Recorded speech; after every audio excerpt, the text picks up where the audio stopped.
Selamat pagi dan salam sejahtera untuk kita semua. Saya Ibu Martina, dosen di Akademi Keperawatan Fatimah Parepare. Saya pengampu mata kuliah keperawatan dasar. Mata kuliah keperawatan dasar ini ditempatkan di semester 1 dengan pertimbangan bahwa mahasiswa telah mengerti kebutuhan dasar manusia sebelum melanjutkan mata kuliah yang terkait dengan keperawatan, dan juga mahasiswa telah memahami kebutuhan dasar manusia sebelum melakukan praktek di klinik pelayanan yang berkaitan langsung dengan masyarakat. Mata kuliah ini terdiri dari 5 SKS, 3 SKS teori dan 2 SKS praktikum. Dalam proses pembelajaran ini, saya tim dengan teman Nersukri Escape MCAP. Mata kuliah keperawatan dasar ini memberikan pengenalan dan dasar-dasar atau fundamental tentang kebutuhan dasar manusia yang terkait dengan bidang kesehatan, dan juga peran perawat dalam upaya pemenuhan kebutuhan dasar manusia, dan teknik-teknik atau keterampilan dalam upaya pemenuhan kebutuhan dasar pasien yang diakibatkan oleh berbagai masalah kesehatan, serta menggunakan, memelihara, menyimpan alat kesehatan yang sering digunakan dalam pelaksanaan asuhan keperawatan. Adapun capaian dari mata kuliah ini adalah: pertama, menguasai konsep teoritis kebutuhan dasar manusia. Yang kedua, mampu memberikan asuhan keperawatan kepada individu, keluarga, kelompok, baik sehat, sakit, dan kegawat daruratan, dengan memperhatikan aspek-aspek biopsikososial, kultural, dan spiritual yang menjamin keselamatan pasien yang sesuai dengan standar asuhan keperawatan. Yang ketiga, mampu mengelola asuhan keperawatan sesuai dengan kewenangan klinis. Yang keempat, menunjukkan kinerja dengan mutu dan kualitas yang terukur. Bahan kajian dalam mata kuliah keperawatan dasar ini, yang pertama adalah teori kebutuhan dasar manusia. Yang kedua, faktor-faktor yang mempengaruhi kebutuhan dasar manusia.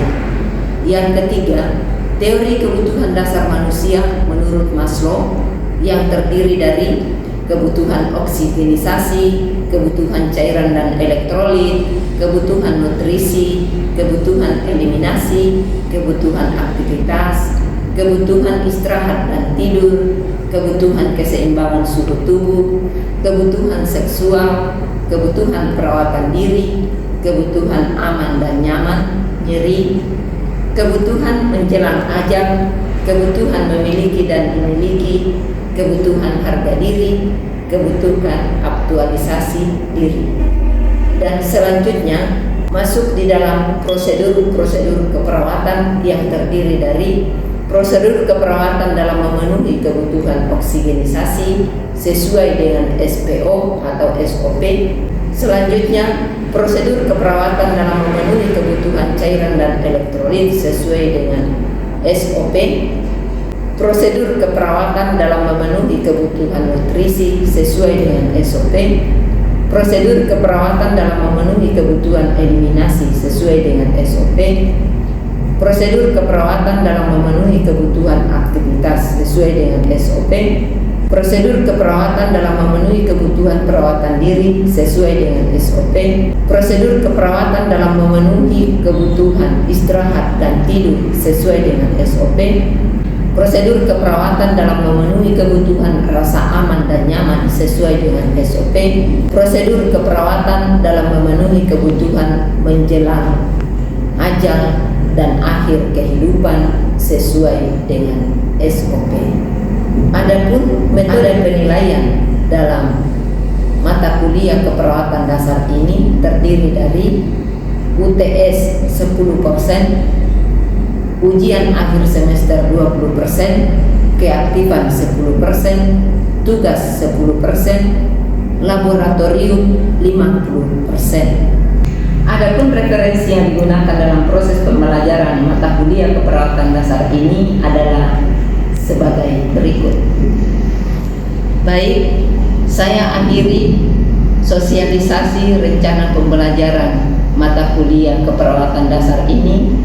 Sampai ketemu pada proses pembelajaran berikutnya. Selamat siang. Ya, selamat siang semua. Siang, Bu. Salam sejahtera buat kita semuanya. Pada siang hari ini kembali lagi bertemu dengan saya dalam mata kuliah keperawatan dasar. Ini pertemuan yang pertama, kita akan bahas topik pertama, yaitu konsep kebutuhan dasar manusia. Karena SKS-nya 3 SKS untuk teori, makanya kita akan ketemu selama kurang lebih 150 menit atau 2 jam 30 menit. Kita mulai dari jam 11 sekarang, nanti kita akhiri di jam 13.30, 2,5 jam ke depan ya. Baik, kita akan membahas topik ini, konsep dasar kebutuhan dasar manusia ya. Kebutuhan dasar manusia itu merupakan unsur-unsur penting yang dibutuhkan untuk mempertahankan hidup dan sehat. Selanjutnya kita lihat ya, apa sih unsur-unsur apa saja yang dibutuhkan di dalam mempertahankan kehidupan kita, dan dengan kondisi hidup kita juga kita dalam kondisi sehat ya. Dari unsur fisiologis apa saja?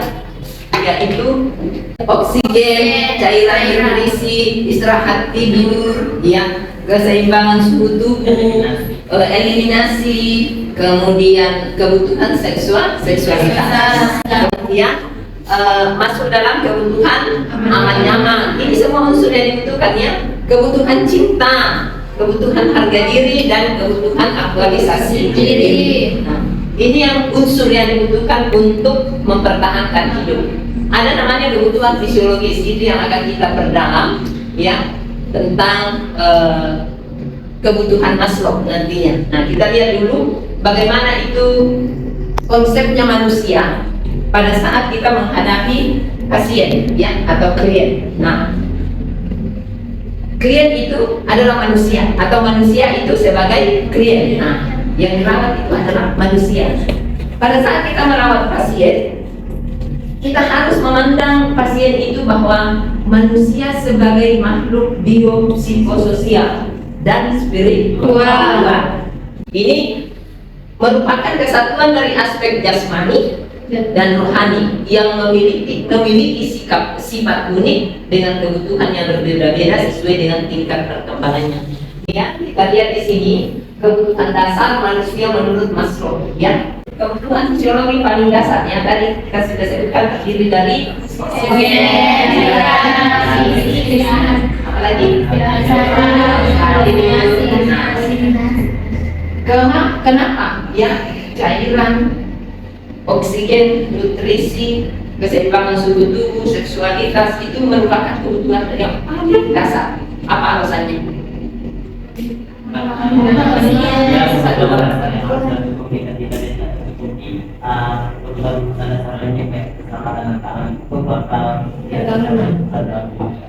Apa yang terjadi kalau kebutuhan itu tidak terpenuhi bagian bawah? Misalnya itu oksigen itu kan yang harus paling utama, karena misal tidak bernapas orang bisa meninggal. Ya, jadi sasarannya ini yang paling, kenapa dia fisiologis itu terdiri dari nutrisi, oksigen, cairan, yang adalah kebutuhan yang dapat mengancam nyawa dalam jangka waktu singkat kalau itu tidak terpenuhi. Kemudian hierarki kebutuhan dasar manusia menurut Maslow adalah sebuah teori yang dapat digunakan perawat untuk memahami ya, hubungan kebutuhan dasar manusia saat memberikan perawatan. Nah, ini sudah ada semua kebutuhannya ya, sakit, lapar, haus, sesak napas. Nah, ya, kalau kita lihat berarti tergabung semua kebutuhan dasar yang paling utama.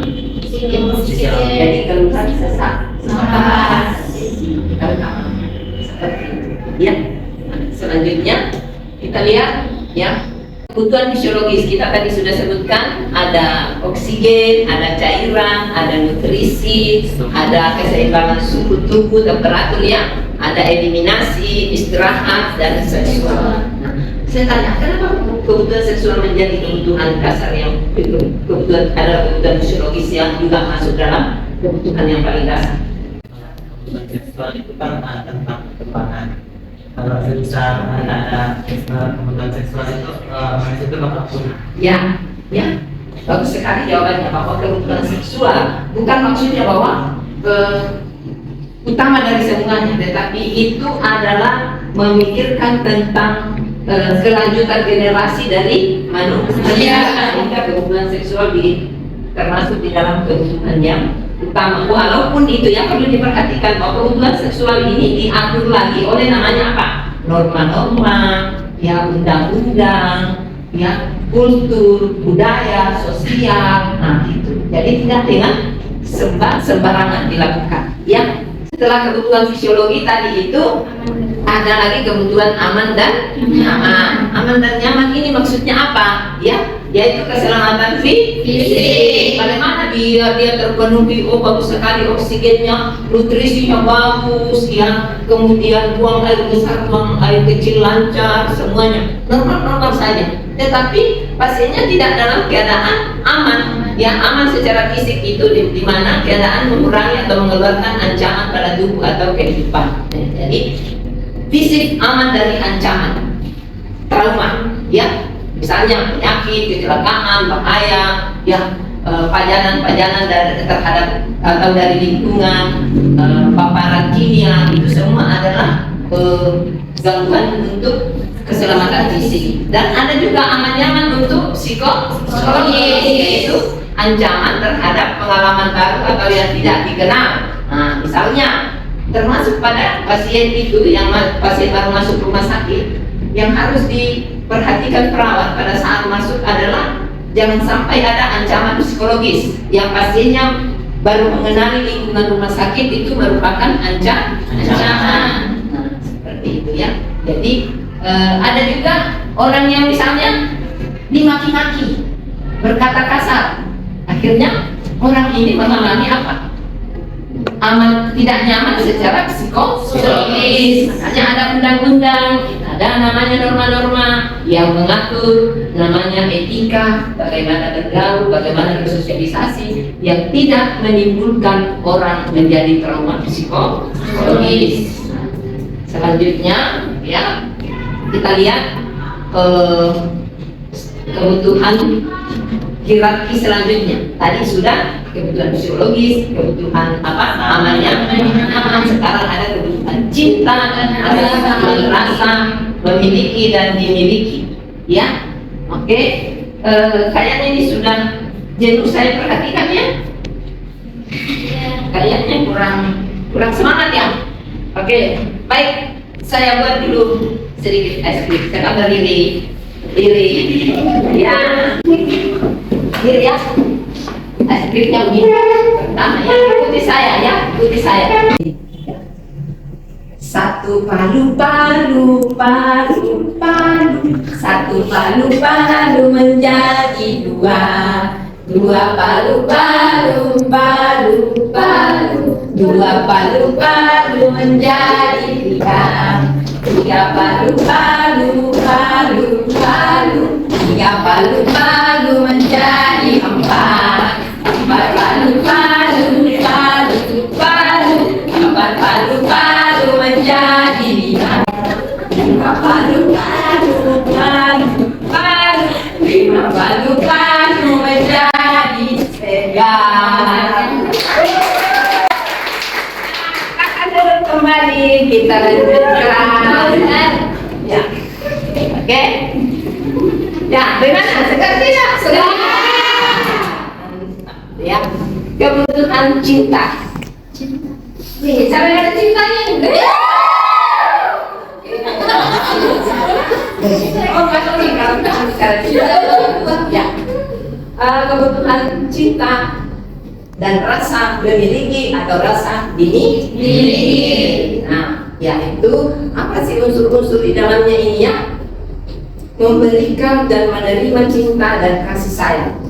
Yang kedua, membutuhkan teman hidup dan bergaul. Nah, Membutuhkan hubungan interpersonal dan kasih sayang. Nah, itu siapa yang teman dekatnya selalu berbicara, selalu curhat, ya. Membutuhkan peran yang memuaskan, membutuhkan perlakuan yang halus, kemudian membutuhkan kebersamaan, selalu harus sama-sama, baik dalam suka maupun duka. Membutuhkan pergaulan yang intim. Nah, itu diakhiri di sini untuk yang lawan jenis yang bukan hubungan kasih sayang antara orang tua dan anak atau antara sama saudara. Kemudian masuk dalam kebutuhan yang tingkatan yang keempat, yaitu kebutuhan apa? Harga diri. Ya. Harga diri apa itu? Di dalamnya dibutuhkan kekuatan, pencapaian, rasa cukup, kompetensi, rasa percaya diri, kemerdekaan. Ya. Kalau kita mau mendapat mau meningkatkan harga diri, mau menaikkan harga diri, melakukan. Ya. Termasuk kita di dalam ruangan ini semuanya adalah kita untuk berusaha memperkuat harga diri.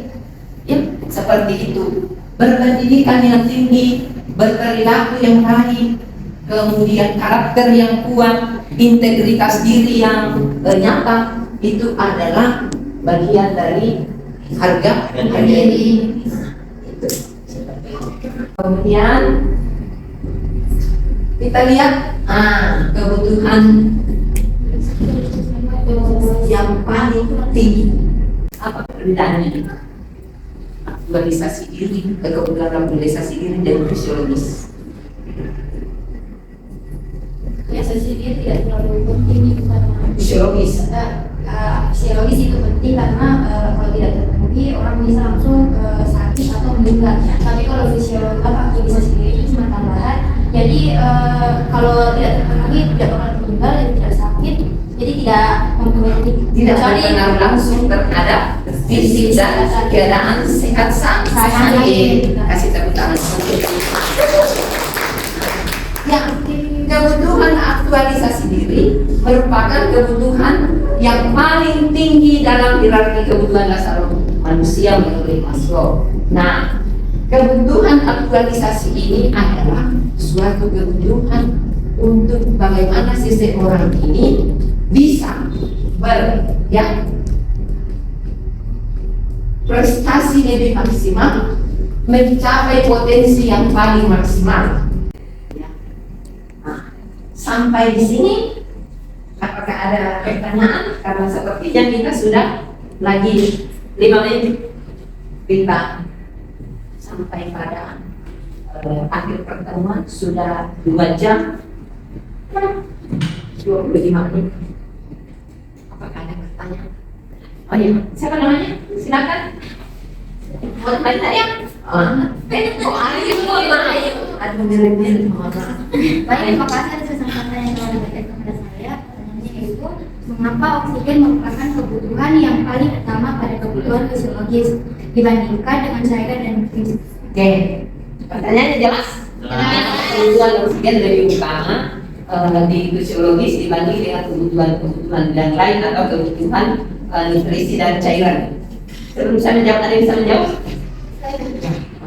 Luar biasa. Ira dulu ya, nanti siapa Ira? Silakan. Baik, saya akan menjawab pertanyaan dari saudari. Ayo, anak ini. Menurut saya itu, kenapa lebih penting oksigen daripada cairan dan nutrisi di dalam tubuh? Karena oksigen itu tidak dapat disimpan di dalam tubuh. Kalau cairan dan nutrisi itu memiliki cadangan di dalam tubuh yang dapat digunakan saat tubuh mengalami kekurangan. Sekian jawaban dari saya, lebih banyak dari mengumpulkan. Mantap, kasih. Mau jawab mantap, tepuk mantap. Mantap ya.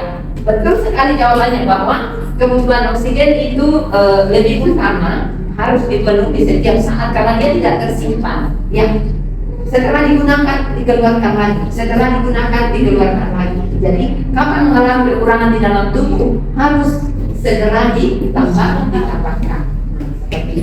Untuk kebutuhan nutrisi apa cairan di saat minum, kita makan, itu kalau dialami tubuh dirasa tubuh berlebihan di dalam proses metabolisme itu akan disimpan. Cara makanya Anda sudah belajar di biomedis dasar bahwa kelebihan kalori akan disimpan dalam bentuk lemak dan akan diolah nantinya di saat tubuh kekurangan. Jadi dia juga tubuh kita itu berapa persen dari air? 60%. Nah, jadi banyak tubuh kita ini 60% terdiri dari air. Nah, di saat kekurangan air yang di dalam tubuh itu masih kita gunakan. Jadi tidak langsung tubuh menjadi kolaps atau yang berbeda dengan oksigen. Seperti itu. Bagus sekali ya. Terima kasih atas waktunya kita semua untuk bertemu siang ini. Ya, saya melihat bahwa proses pembelajaran pertemuan pertama ini luar biasa. Mungkin karena kalian sudah paham betul di biomedis dasar sehingga sangat mendukung proses pembelajaran di perawatan dasar ini. Kita akan praktikum kebutuhan dasar manusia oksigenisasi, khususnya pemberian oksigen melalui nasal berikutnya. Jadi, terima kasih, selamat siang, selamat menikmati akhir pekan. Terima kasih. Selamat siang semuanya. Siang, Bu. Siang ini kita ketemu di laboratorium untuk pembelajaran kebutuhan dasar manusia, praktikum kebutuhan oksigenisasi, ya, khususnya pemasangan oksigen dengan nasal kandung. Yang kemudian kita akan praktekkan dengan persiapan alatnya. Yang pertama tabung oksigen. Kalau tabung oksigen bisa juga dengan oksigen sentral yang tidak memakai tabung, ya. Kemudian selanjutnya adalah yang semuanya. Tunggu, Bu. 1, 2, 3. Selamat siang semuanya. Selamat siang, Ibu. Hari ini kita ketemu lagi di pembelajaran keperawatan dasar kebutuhan dasar manusia, khususnya kebutuhan oksigen. Siang ini kita akan praktek pemasangan oksigen dengan nasal kandung. Adapun persiapan alatnya adalah pertama selang oksigen yang tentunya ada tabung oksigen, atau kalau bukan tabung oksigen ada oksigen sentral, kemudian ada catheter, plaster, ada stetoskop, ada piala ginjal, kemudian ada tisu, ada pensul. Itu persiapannya. Ini plaster disiapkan kalau misalnya pasiennya nanti bisa, kita bisa pertemuan fiksasi dengan plaster. Seperti itu. Baik, kita ke pasien. Selamat siang, Ibu Agustina ya. Ya. Ibu, saya perawat Martina akan pasang oksigen. Tadi sudah diperiksa kadar oksigen dalam tubuh ya, Bu? Iya. Iya. Kadar oksigennya tadi itu dalam tubuhnya 75%. Apa yang Ibu rasa? Nah, seperti ini kembali. Oh, rasa sesak pasiennya, ya, rasa sesak pasiennya. Oke, baik, saya akan pasang oksigen. Alat-alatnya sudah saya siapkan. Ya. Ibu, sebelum saya pasang oksigen, saya naikkan dulu tempat tidurnya ya, biar Ibu agak lega bernapas sedikit, karena kalau dari seperti ini agak sesak ya. Baik.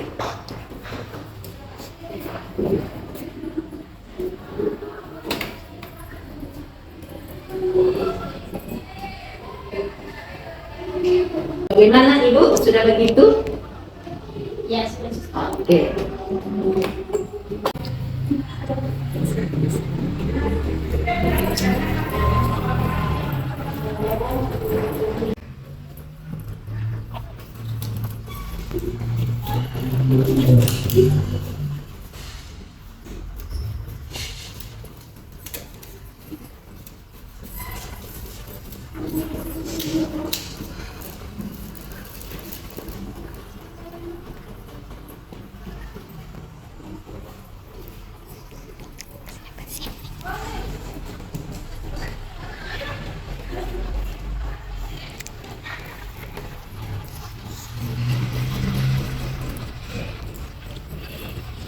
Ibu.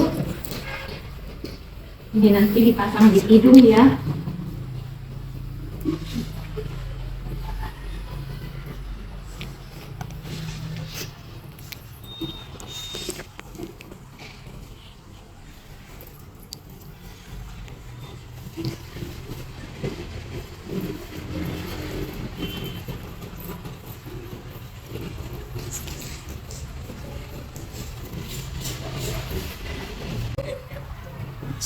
Itu dipasang di hidungnya ya, kemudian kita kaitkan di belakang telinga.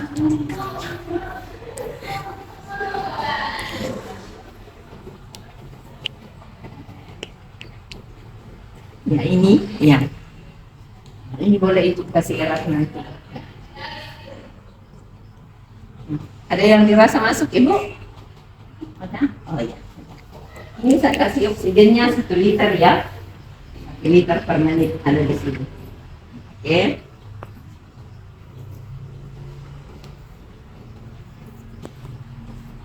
Ibu kalau misalnya ibu mau beraktivitas duduk ya, duduk tegak itu. Ini kalau misalnya longgar, ini bisa ibu setel di sini, bisa longgarkan atau mau lepas, tapi lebih baik ibu kasih tahu perawat ya kalau mau dilepas seperti itu. Usahakan keluarga ibu tidak boleh ada yang merokok ya, karena ini oksigen. Ya baik, seperti itu prosedur ke pasien. Mungkin ada pertanyaan karena kita kan sebelum ke sini kita belajar di kelas itu bagaimana dengan teorinya oksigen, kemudian kita masuk di dalam belajar juga SOP-nya di kelas. Sekarang praktikumnya di sini, apakah ada pertanyaan terkait dengan itu? Silakan. Setelah melihat oh ya, baik. Silakan bertanya. Ibu kalau misalnya pasiennya mau jalan ke WC atau di mana itu saluran oksigennya di muka atau di mana? Oke, baik. Bagus sekali pertanyaannya ya. Nah, betul itulah bagusnya namanya praktek seperti ini langsung di pasien karena kita kan melihat apa kira-kira yang bisa terjadi. Pada umumnya kalau pasien yang mengalami kekurangan oksigen sebetulnya tidak boleh beraktivitas ya. Tetapi kalau misalnya dalam keadaan terpaksa dan butuh bantuan, misalnya apakah kamar mandi harus menggunakan kursi roda, nah itu boleh. Oksigennya boleh kita lepas sementara, tetapi pasiennya tidak boleh jalan karena itu dia akan membutuhkan lagi kebutuhan oksigen yang banyak, nanti pasiennya sesak. Tapi kalau kita membantu dengan mobilisasi menggunakan kursi roda itu boleh. Ini kita boleh lepas, tetapi ini terlebih dahulu kita tutup oksigennya. Setelah itu kita lepaskan dari pasiennya seperti tadi, longgarkan dulu baru kita tarik ya, kita tarik seperti itu. Kemudian nanti diletakkan di sini, tetapi ingat bahwa ini harus selalu bersih, tidak boleh terkontaminasi. Ya. Selamanya ini disposable, tidak boleh dipakai oleh orang lain. Kalau misalnya nanti pasiennya membutuhkan lagi, boleh kalau pasien yang sama, tetapi tidak boleh untuk pasien yang lain. Seperti itu. Bagaimana? Terima kasih. Ya.